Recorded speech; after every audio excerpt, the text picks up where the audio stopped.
Tout le monde ne va pas t'écouter. Tu n'es pas la solution pour tout le monde, mais tu es la solution pour...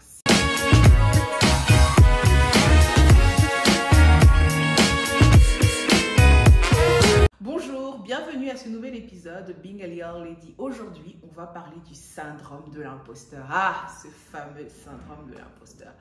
Alors, quand j'ai commencé l'atelier Lior, j'ai cherché longtemps sous quel angle je devais aborder les choses. Pour ceux qui me connaissent, je suis biologiste cutanée et du coup, ma peur, ma crainte, c'était de venir et d'avoir un langage extrêmement scientifique. D'un autre côté, je ne me voyais pas venir et danser et faire des... Je n'y arrive pas, je n'y arrive toujours pas d'ailleurs. Du coup, je me demandais comment est-ce que je vais venir et parler de peau alors qu'il y a déjà plusieurs personnes qui abordent ce sujet, mais surtout quel allait être l'intérêt que les gens allaient avoir à m'écouter. Surtout que si vous vous rappelez ce que je vous dis toujours, autant au laboratoire, je sais exactement ce qu'il faut que je fasse. Devant des personnes, je suis toujours décontenancée. Mais bien plus, à quel moment les gens allaient venir et écouter quelqu'un qui allait leur dire de payer une certaine somme pour leur apprendre à prendre soin de leur peau, alors qu'elles pouvaient aller voir des esthéticiennes, des dermatologues, ou tout simplement, comme beaucoup ont fait, s'en référer à ce qu'elles voyaient sur les réseaux sociaux. Alors cette chape-là du syndrome de l'imposteur, de est-ce que tu as raison de faire ça? Mais est-ce que tu as bien réfléchi? Mais est-ce que tu crois qu'on va t'écouter? Mais est-ce que... ça a failli carrément m'étouffer. Et un jour, j'ai vraiment eu une pensée dans mon cœur très forte qui m'a dit, je ne t'ai pas envoyé pour être la solution pour tout le monde.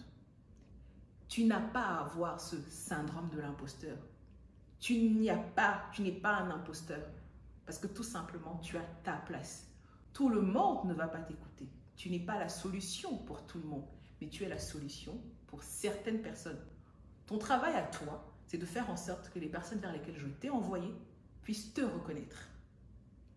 Ta part, c'est de faire en sorte que tu te présentes au maximum de personnes et les personnes qui se reconnaîtront dans ton discours, qui se reconnaîtront dans le besoin que toi, tu apportes, pour laquelle tu es solution, viennent à toi.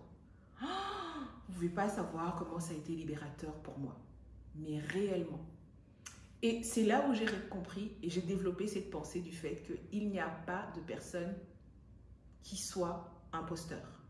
Pour peu que vous soyez croyant, vous savez que vous n'avez pas été créé par hasard. Je n'ai pas été créé par hasard. Si je n'ai pas été créé par hasard, forcément, avec moi est venu tout un programme de ce que je suis venu faire. Si j'ai un programme de ce que je suis venu faire, comment je peux être un imposteur? Voilà tout ce que moi je fais. Au quotidien, zéro syndrome de l'imposteur. Bien sûr que je vais publier des vidéos, bien sûr que je vais publier des posts, bien sûr que je vais proposer des produits, bien sûr que je vais proposer des ateliers, autre chose. Il y a des personnes qui vont être tout de suite touchées par le message et d'autres pas du tout. Est-ce que c'est un problème? Pas du tout. Donc je vous en prie, cette fois-là où cette voix du syndrome de l'imposteur viendra encore en vous disant tu n'as pas ta place. Ça ne sert à rien, ce n'est pas la peine. Rappelez-vous que vous avez été créé pour une mission bien précise, pour des personnes bien précises, et que votre travail, c'est juste que ces personnes puissent vous reconnaître. Voilà. N'hésitez pas à me dire ce que vous en pensez. Est-ce que vous avez souffert vous aussi de ce syndrome de l'imposteur? Comment vous avez réussi à le vaincre? Si vous êtes toujours là-dedans, comment ça se passe? Est-ce que ça vous anime? Faites-moi des retours par rapport à ça. Je vous dis à très bientôt pour un prochain épisode de Being a Young Lady. À bientôt!